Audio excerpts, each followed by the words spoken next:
First impressions are deceiving. Mary Davis, the newly appointed regional president of the esteemed Crescent Bank, was no stranger to adversity. A self-made woman, she had climbed the corporate ladder through hard work, grit, and an unwavering commitment to fairness and inclusion. Today was her first visit to the downtown branch, one of the most prestigious in the company's portfolio. But Mary was determined to assess the reality behind its glossy reputation without any fanfare. Dressed in her usual attire, jeans, a fitted jacket, and sneakers, Mary knew she would blend in as just another customer. This was intentional. She believed in observing the true culture of her branches before announcing her presence. With her simple leather bag slung over her shoulder, Mary stepped through the gleaming glass doors, and immediately, the atmosphere shifted. Behind the polished counters, employees glanced her way, their expressions flickering between disinterest and disdain. A few of the waiting customers stole curious glances, but quickly returned to their phones or magazines. Mary felt the weight of the stares but remained composed, her eyes scanning the room. It didn't take long for the murmurs to start. Did she lose her way? Someone whispered, barely concealing their derision. She doesn't look like she belongs here, another voice chimed in. Mary ignored the comments and strode confidently toward the counter. Each step she took was measured, her gaze calm but unwavering. She noticed the way the employees avoided eye contact, pretending to be engrossed in their tasks. But one teller, a young woman with a sharp bob and a name tag that read Kelly, locked eyes with her. Kelly's expression was a mixture of impatience and condescension as Mary reached her station. "Can I help you?" she asked, her tone flat, as though she had already decided Mary was wasting her time. Mary offered a polite smile. "Yes, I'd like to speak with the branch manager."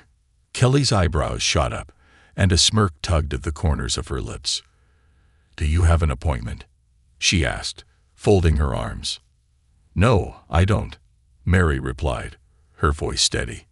Kelly leaned slightly forward, her tone dripping with sarcasm. "Well, our branch manager is a very busy man. He doesn't just meet with anyone who walks in off the street." Around them, the other tellers exchanged amused glances. A few of the seated customers glanced up, sensing the tension. Mary tilted her head slightly, maintaining her composure. "It's important," she said simply. Kelly let out a short laugh, shaking her head. "Listen," she began, her voice louder now so others could hear. "If this is about a loan or some financial trouble, you'll need to sit down and wait. Maybe someone can help you later, if we have time." The chuckles from her colleagues emboldened Kelly further. "And if it's not about that," she continued, "then I don't see why you'd need to bother the branch manager. Maybe you're in the wrong place." Mary's eyes narrowed slightly, but she kept her tone polite. "I'm not here to borrow money," she said firmly. The laughter around her grew. "Oh," Kelly said mockingly, "then maybe you're here to apply for benefits, or to open an account you can't afford to keep."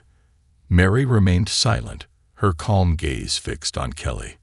The young woman's smirk faltered for a moment, but she quickly recovered. "Look," Kelly said, leaning back in her chair, "we're really busy today. Why don't you come back another time?" Mary took a deep breath, steadying herself. "I'll come back tomorrow," she said softly, but with a quiet authority that cut through the room. "And when I do, I expect things to be different." Her words left an uneasy silence in their wake. Kelly blinked, unsure how to respond. With that, Mary turned and walked out of the bank, her head held high. The moment the glass doors swung shut behind her, the whispers resumed. "Who does she think she is?" One teller muttered. "She's probably bluffing," another said with a dismissive shrug. Kelly rolled her eyes. Just another nobody trying to act important. As Mary stepped into the crisp afternoon air, she pulled out her phone and dialed a familiar number. "Hello, Mr. Richard," she said, her tone professional but with a sharp edge. "This is Mary Davis. I'd like to meet you first thing tomorrow morning at the downtown branch. We have a lot to discuss." The branch manager's startled response was audible even over the phone. "Of course, Miss Davis," he stammered. "I'll make the arrangements immediately." Mary hung up and glanced back at the bank's imposing facade. She had come here hoping to find an efficient and welcoming environment. But what she had witnessed was something far worse, an entrenched culture of prejudice and arrogance. She made a silent vow as she walked away. This branch was about to change, and Kelly and her colleagues would soon understand exactly who they had dismissed. Tomorrow, the real work would begin. The calm before the storm. The following morning, Mary arrived at the downtown branch promptly at 8:00 a.m., just as the employees were trickling in to prepare for the day. The glass doors had barely unlocked, and the faint scent of fresh coffee mingled with the sterile air of the lobby. She had decided against her usual understated attire today, opting instead for a tailored navy blue suit and polished leather heels. Her demeanor, though as composed as ever, carried an unmissable air of authority. From the moment Mary stepped through the doors, she noticed the ripple of unease her presence caused among the employees. The same tellers who had chuckled at her expense the day before now exchanged puzzled glances. Some whispered quietly, trying to make sense of her sudden return. Kelly, however, was nowhere in sight. Mary made her way to the manager's office at the far end of the bank. As she approached, a flustered man in his early 50s stepped out to greet her. Richard Gray, the branch manager, had salt and pepper hair and wore a slightly wrinkled gray suit that suggested he had spent a restless night after their phone conversation. His demeanor was a mix of nervousness and curiosity. "Ms. Davis," Richard greeted, extending his hand with a forced smile. "Welcome to our branch. Please, come in." Mary shook his hand firmly, but didn't return the smile. "Good morning, Mr. Gray. Thank you for meeting me on such short notice." Richard gestured toward the plush chair across from his desk, but Mary remained standing. Her posture was resolute, her gaze unwavering. "Before we get started," she began, "I want to make it clear why I'm here. Yesterday, I walked into this branch as an ordinary customer. What I experienced was not just disappointing, it was unacceptable." Richard's face reddened as he fumbled with his tie. "Ms. Davis, I assure you, if there was any issue—" Mary held up a hand, silencing him. "This isn't just about one issue, Mr. Gray. It's about the culture of this branch. The disrespect I encountered wasn't just directed at me personally. It's a reflection of how your employees treat people they deem unworthy of their time." Richard's shoulders slumped, and he nodded gravely. "I'm deeply sorry to hear that. I take full responsibility, and I don't need an apology," Mary interrupted. Her tone was sharp, but not unkind. "I need action, and that starts today." As the clock struck 9:00 a.m., the bank opened to the public, and the employees took their places at the counters and desks. Kelly arrived shortly after, looking slightly disheveled and holding a cup of coffee. She glanced at Mary, who was now standing near Richard's office, and immediately frowned. "She's back," Kelly muttered under her breath to a colleague. "What does she want now?" The colleague shrugged, clearly disinterested. "Probably another complaint. Just ignore her." Mary observed the exchange but remained silent. Instead, she turned to Richard, who stood beside her looking increasingly uneasy. "Let's begin," Mary said, her voice low but firm. Richard nodded and cleared his throat before stepping forward to address the employees. "Good morning, everyone," he began, his voice trembling slightly. "I'd like to introduce you to someone very important." The tellers and staff looked up from their workstations, their expressions ranging from mild curiosity to outright boredom. Kelly, however, was still smirking, completely unaware of the storm about to descend. "This," Richard continued, "is Mary Davis, the new regional president of Crescent Bank." The room fell silent. The smirks vanished, replaced by wide-eyed shock. Kelly's coffee cup trembled slightly in her hand as her face drained of color. Mary stepped forward, her gaze sweeping across the room. "Good morning," she said, her voice clear and commanding. Some of you may recognize me from my visit yesterday. I came here to assess the operations of this branch. What I found was a culture of arrogance, prejudice, and unprofessionalism." She paused, letting her words sink in. Several employees shifted uncomfortably in their seats, avoiding her piercing gaze. Crescent Bank prides itself on being a place where everyone, regardless of their background, appearance, or status, is treated with respect and dignity. Yesterday, I saw the exact opposite. Her eyes landed squarely on Kelly, whose face was now beet red. And that starts at the counter, where customers should feel valued, not judged. Kelly opened her mouth to speak, but no words came out. "I have spent my career fighting to create spaces where people feel welcome and respected," Mary continued. "This branch will be no exception. Starting today, things will change." Mary spent the next several hours conducting a full walkthrough of the branch, meeting with employees one-on-one, and observing their interactions with customers. She took detailed notes, asking pointed questions about their training, customer service protocols, and internal culture. Kelly, still reeling from the revelation of Mary's true identity, was uncharacteristically quiet throughout the day. When it was her turn to meet with Mary, she sat nervously across from her in the manager's office. "Ms. Davis," Kelly began, her voice trembling, "I want to apologize for my behavior yesterday. I didn't know." Mary held up a hand, silencing her. "Your apology is noted, Kelly, but this isn't about what you didn't know. It's about how you treated someone you assumed was beneath you." Kelly's eyes filled with tears, and she nodded silently. "I believe in second chances," Mary said, her tone softening slightly. "But that doesn't mean there won't be accountability. You'll undergo retraining, along with every employee in this branch, to ensure this never happens again. Do I make myself clear?" "Yes, Ms. Davis," Kelly whispered. By the end of the day, Mary had implemented a comprehensive plan to address the issues she had uncovered. Richard, now fully aware of the gravity of the situation, pledged his full support, vowing to rebuild the branch's reputation under Mary's guidance. As Mary left the bank that evening, she felt a sense of accomplishment. The road ahead would be challenging, but she was confident that the changes she had set in motion would create a more inclusive and respectful environment, not just for this branch, but for the entire company.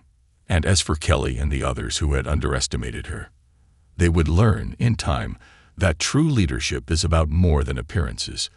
It's about integrity, compassion, and the courage to stand up for what's right. You said, confronting the culture. The third day after her initial visit to the bank, Mary Davis was resolute. Dressed once again in her professional attire, her tailored navy suit radiated authority. Her heels clicked on the tiled floors of the bank as she strode through the entrance with purpose. This time, she wasn't here to observe or gather evidence. She was here to confront the culture that had taken root in her bank. As the employees noticed her arrival, the atmosphere shifted. Whispers filled the air, heads turned, and an undercurrent of unease rippled through the staff. Kelly, seated behind the counter, froze when she saw Mary. Her face paled, and she fumbled with the papers in front of her. Mary didn't bother with pleasantries this time. She walked straight to the manager's office, where Richard Gray sat reviewing reports. He looked up, startled, as Mary entered unannounced.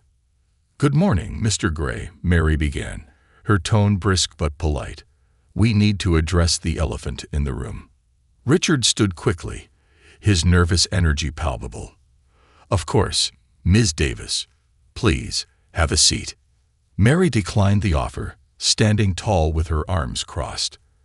"I've seen enough to know that this branch has a problem, one that starts with its leadership. Tell me, Mr. Gray, how have you allowed this kind of behavior to fester under your watch?" Richard's face turned crimson, and he stammered, "Ms. Davis, I wasn't aware." Mary interrupted, her voice firm but measured. "You weren't aware? That's not good enough, Mr. Gray. It's your responsibility to ensure this bank operates with professionalism and respect. The behavior I witnessed isn't an isolated incident.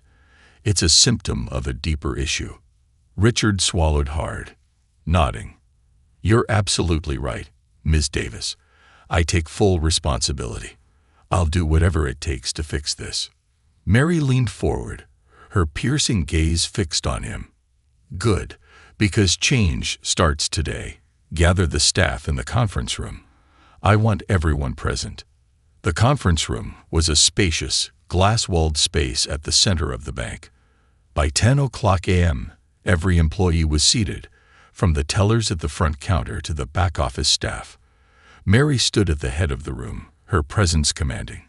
Richard sat off to the side, scribbling notes nervously. Good morning, Mary began, her voice carrying the weight of authority.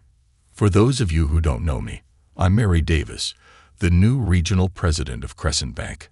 I've spent the past few days observing this branch, and I'm here to address what I've seen. The room was silent.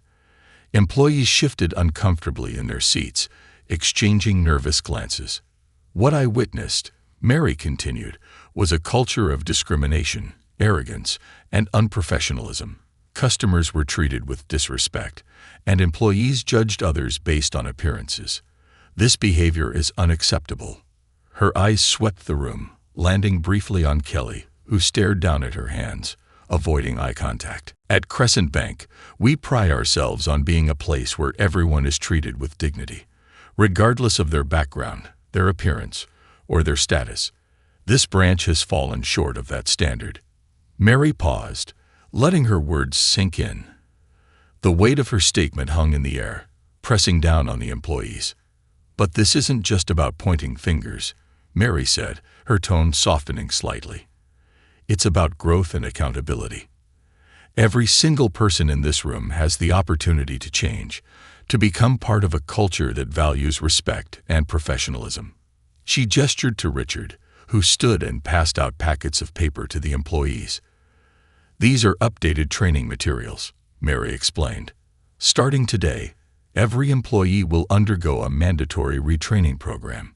This includes courses on customer service, diversity and inclusion, and professional conduct. Kelly raised her hand hesitantly, her voice trembling as she spoke. Ms. Davis, I want to apologize for my behavior. I didn't realize who you were, and Mary held up a hand, silencing her. Kelly, this isn't about who I am. It's about how you treat people. Your actions were disrespectful, not because I'm the regional president, but because you made assumptions about someone based on their appearance. That behavior has no place here. Kelly nodded, tears brimming in her eyes. I understand, Ms. Davis. I'll do better. Mary's gaze softened slightly. I hope you do, because this is your chance to prove that you can be part of the solution.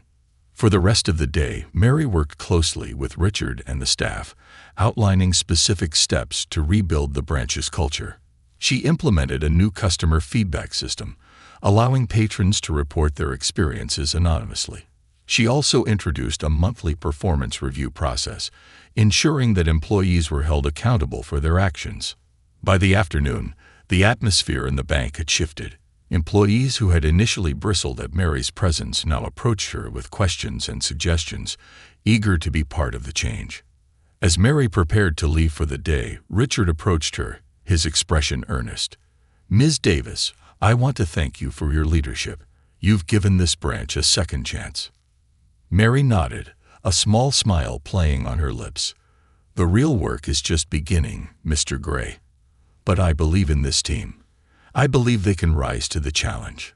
As she walked out of the bank, the employees watched her with a newfound respect. Mary Davis had not only confronted the toxic culture of the branch, she had inspired them to be better. And as the glass doors closed behind her, she knew she had set the foundation for a brighter future. The turning point. The days following Mary's intervention were marked by a palpable shift within the downtown branch of Crescent Bank. The employees, still adjusting to the realization of who Mary truly was, began their mandatory retraining sessions. Some approached the program with open minds, eager to redeem themselves, while others, like Kelly, struggled to reconcile their past behavior with the high standards now being demanded of them. Mary returned to the branch a week later, determined to monitor the progress firsthand. As she stepped inside, the air felt different, less rigid, less tense. There were no whispers this time, no veiled glances. Instead, employees greeted her with cautious smiles, unsure of how to navigate their interactions with the woman they had so gravely underestimated. She carried with her a stack of documents, detailed feedback from customers who had visited the branch since her first day, as well as a comprehensive action plan for Richard and his team. Mary wasn't just here to enforce rules. She was here to transform the culture from the inside out. Mary's first stop was the teller counter, where Kelly was assisting a customer. As Mary observed quietly from a distance, she noticed the shift in Kelly's demeanor. Gone was the sharp tone and dismissive body language. Instead, Kelly spoke with patience and attentiveness, guiding the customer through a transaction with a smile that, while slightly strained, seemed genuine. Once the customer left, Mary approached the counter. Kelly's eyes widened slightly when she saw her, but she quickly composed herself. "Good morning, Ms. Davis," Kelly said, her voice polite and steady.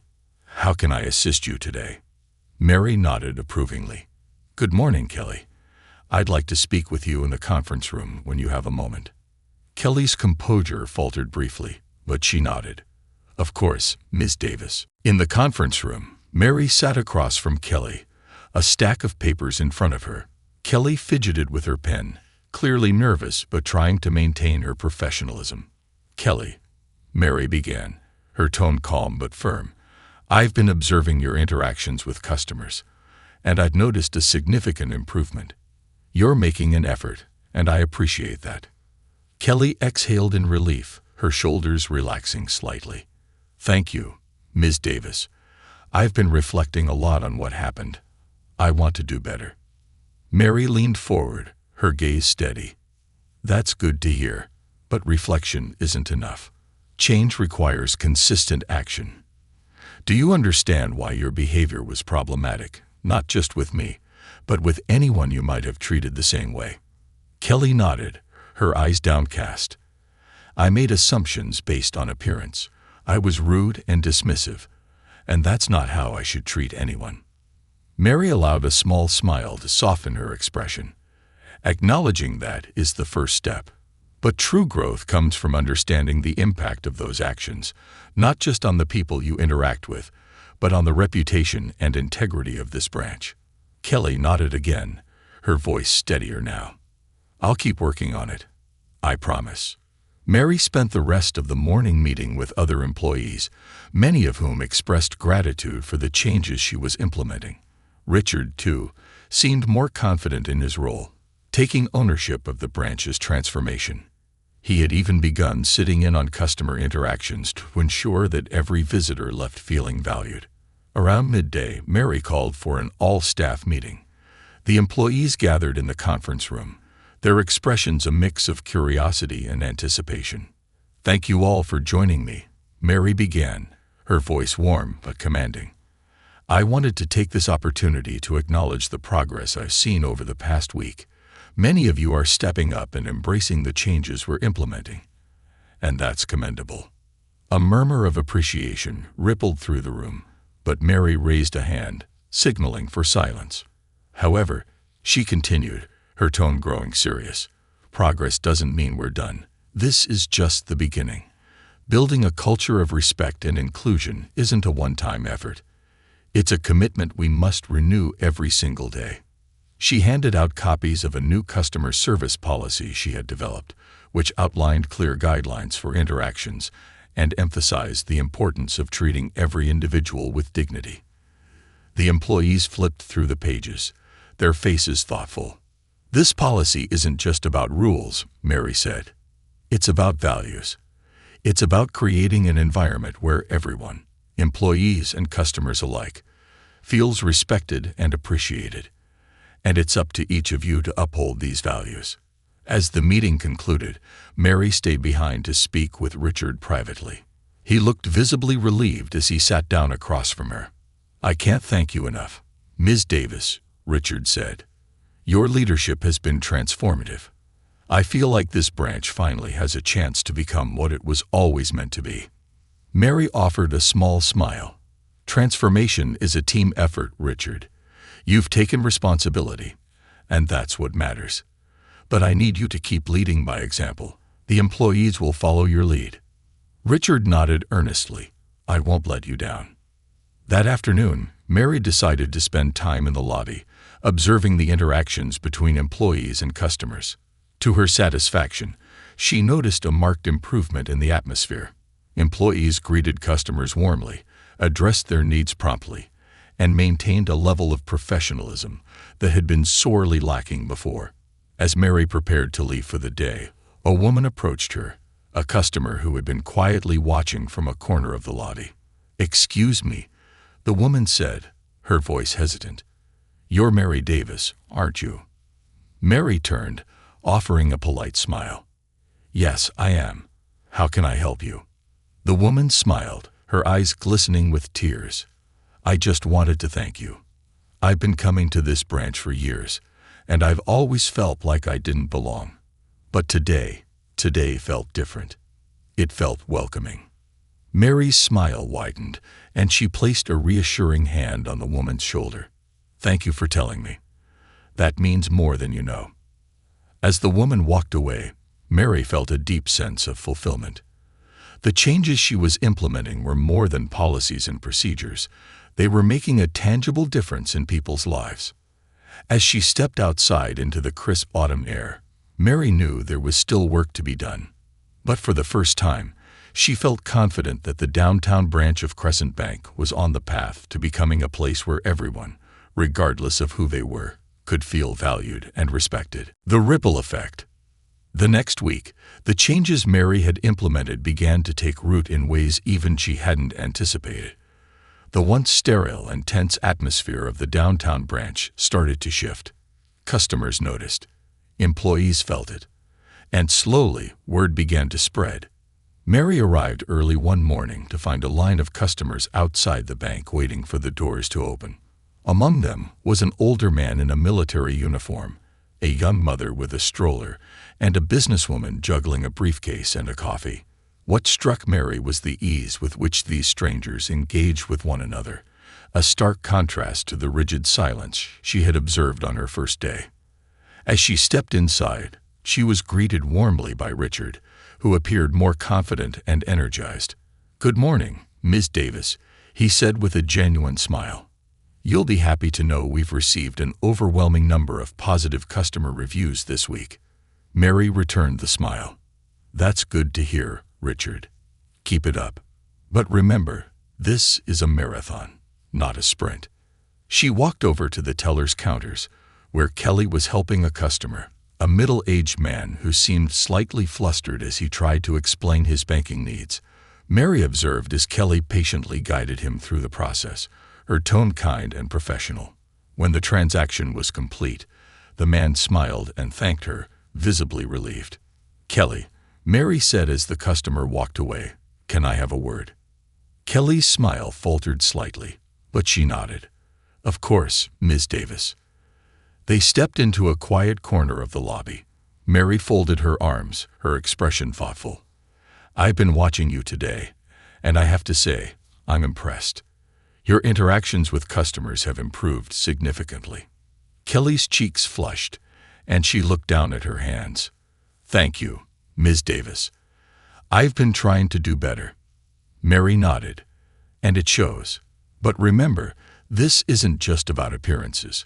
True growth comes from within. It's about genuinely understanding and respecting the people you serve." Kelly looked up, her eyes earnest. "I do understand that now. Honestly, what happened with you, it was a wake-up call. I've been reflecting a lot, and I realize how wrong I was. I'm truly sorry." Mary placed a hand on Kelly's shoulder, her gaze steady. "Apology accepted. Keep growing, Kelly. You're on the right path." Later that day, Mary convened a meeting with the entire staff. She wanted to address not just their progress, but also the importance of maintaining the momentum they had built. "First, I want to commend all of you for the strides you've made in the past week," Mary began, her voice warm but firm. I've seen remarkable improvement in how you interact with customers and with one another. That's a testament to your willingness to embrace change." The employees exchanged smiles and nods, a sense of pride evident in their expressions. But Mary continued, her tone sharpening slightly. "This is just the beginning. Real change isn't about checking a box or completing a training program. It's about embodying a set of values every single day. Values like respect, empathy, and professionalism." She handed out a new document to each employee. "This is our revised mission statement for the downtown branch. I want every one of you to read it, understand it, and commit to it.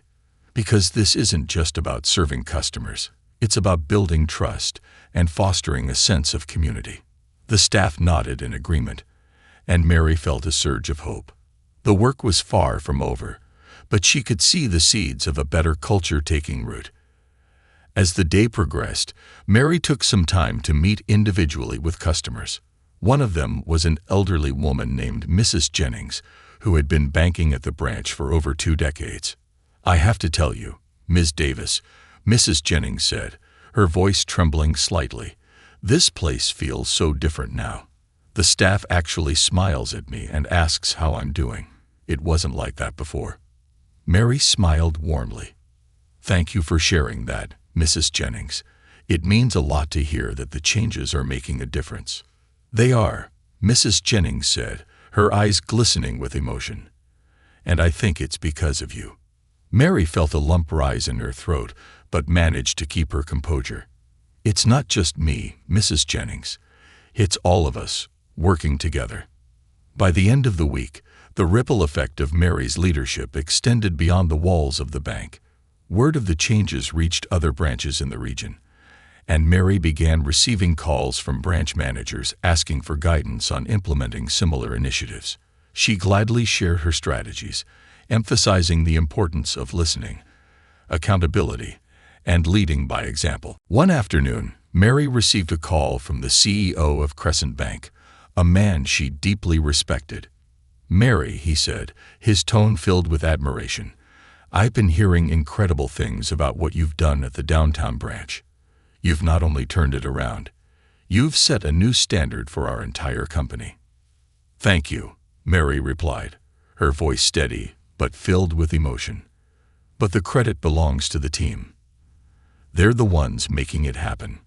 "True," the CEO said, "but it takes a leader to inspire that kind of change. Keep up the good work, Mary. You're making us all proud." That evening, as Mary walked out of the bank, she paused to look back at the building. The sun was setting, casting a warm golden glow over the facade. For the first time, she felt a deep sense of accomplishment, not because of her title or position, but because she had made a tangible difference in people's lives. The journey wasn't over, but Mary knew she was on the right path. With determination in her heart and a vision for the future, she walked away, ready for whatever challenges lay ahead. A legacy of change. 2 months after Mary Davis first walked into the downtown branch of Crescent Bank, the transformation was undeniable.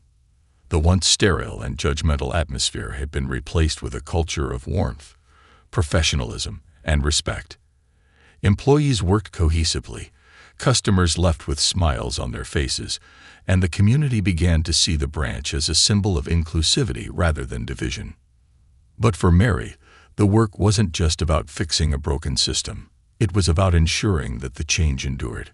On a crisp Monday morning, Mary arrived at the bank for what she knew would be a pivotal day. She had invited members of the community, local business leaders, and even a few reporters to a public event at the branch. The goal was not only to celebrate the progress made, but also to announce new initiatives designed to deepen the bank's ties to the community. The lobby had been transformed into a vibrant space, filled with fresh flowers, colorful banners, and a table laden with refreshments. A podium stood at the center, ready for Mary's address. Employees bustled about, greeting guests and ensuring everything was in place.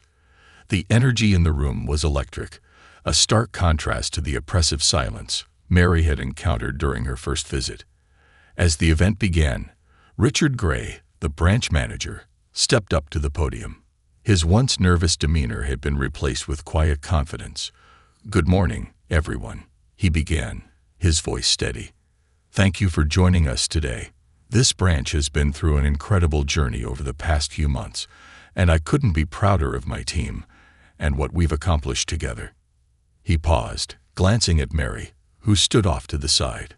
But none of this would have been possible without the leadership and vision of our regional president, Mary Davis. Please join me in welcoming her to the stage. The room erupted into applause as Mary stepped forward. She took a deep breath, her gaze sweeping over the crowd. "Thank you, Richard," she began, her voice clear and steady. "And thank you to everyone here, employees, customers, community members, for being part of this journey. When I first walked into this branch, I saw a culture that needed to change. But more importantly, I saw the potential for something better." She paused, letting her words sink in. "Today, I stand before you, not just as a leader, but as someone who believes deeply in the power of people to grow, to learn, and to build something meaningful together." Mary went on to announce a series of new initiatives designed to strengthen the branch's connection to the community. These included scholarships for local students, partnerships with small businesses, and financial literacy workshops for underserved populations. One initiative, in particular, drew applause from the crowd: a mentorship program where employees would work with local youth to inspire the next generation of leaders. "These programs are about more than just giving back," Mary explained. "They're about creating opportunities, fostering understanding, and building a future where everyone feels they belong." As Mary concluded her speech, the audience rose to their feet in a standing ovation. The employees beamed with pride, their hard work validated by the outpouring of support. After the event, Mary mingled with the guests, taking time to thank each employee individually. When she reached Kelly, the young teller who had once dismissed her so harshly, Mary noticed tears glistening in her eyes. "Ms. Davis," Kelly began, her voice trembling, "I just want to thank you. Not just for giving me a second chance, but for believing that I could change. You've taught me so much, about kindness, about respect, about myself." Mary smiled warmly, placing a hand on Kelly's shoulder. "Kelly, the credit belongs to you. Change isn't easy, but you embraced it with courage. That's something to be proud of." As the event wound down, a local journalist approached Mary for an interview. "Ms. Davis," the reporter began, "your leadership here has been extraordinary. What do you hope will be the lasting impact of your work?" Mary thought for a moment before answering. "My hope," she said, "is that this branch becomes a beacon of what's possible when people come together with a shared purpose. That it inspires not just this community, but others, to prioritize respect, inclusion, and the value of every individual." The reporter nodded, scribbling furiously in her notebook. "And what's next for you?" Mary's smile widened. "There's always more work to be done. But for now, I'm going to savor this moment and continue supporting this incredible team." That evening, as Mary sat in her office reflecting on the day, she received a phone call from the CEO of Crescent Bank. "Mary," he said, his tone filled with admiration, "I've been following your progress closely. What you've accomplished at the downtown branch is nothing short of remarkable. We'd like to use your model as a blueprint for branches across the company." Mary's chest swelled with pride, but she kept her tone modest. "Thank you. It's been a team effort, and I'm grateful for the opportunity to make a difference." "You've done more than that," the CEO replied. "You've set a standard for leadership that we can all aspire to." As the call ended, Mary leaned back in her chair, a deep sense of fulfillment washing over her. The journey had been challenging, but every step had been worth it. The downtown branch was no longer a place of exclusion and prejudice. It was a thriving community hub where everyone felt valued. Mary knew there would always be more challenges to face, more opportunities to lead. But for now, she allowed herself to savor the victory, a testament to what could be achieved when courage, compassion, and determination came together. And as she looked out the window at the city skyline, Mary felt a quiet sense of purpose. This wasn't just a job for her, it was her legacy.